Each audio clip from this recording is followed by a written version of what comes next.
রমজানের ২৭ তারিখ লাইলাতুল কদরের রাতের বেলা আপনি নিয়ত করে নেন ২ রাকাত নামাজ আদায় করবেন। সালাতুত তাওবা মানে হলো তাওবার নামাজ। জিন্দেগির গুনাহের কথা চিন্তা করে নামাজের মুসল্লার মধ্যে আপনি দাঁড়ায়া যাবেন। ২ রাকাত নফল নামাজ পড়বেন। যেই সূরা দিয়া মন চায় ওই সূরা দিয়াই ২ রাকাত নামাজ শেষ করে সালাম ফিরাইয়া নবীর উপরে দরুদ পড়বেন শতবার। এরপরে ইস্তিগফার করবেন শতবার।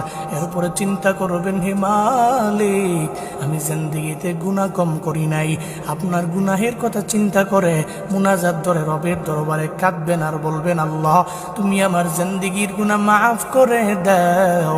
আল্লাহর দরবারে যদি বলতে পারেন, এমনও তো হতে পারে লাইলাতুল কদর বড় দামি রাত, ওই দামি রাতে আল্লাহ বহু মুতাকি বান্দাদের আল্লাহ মাফ করে দিবে।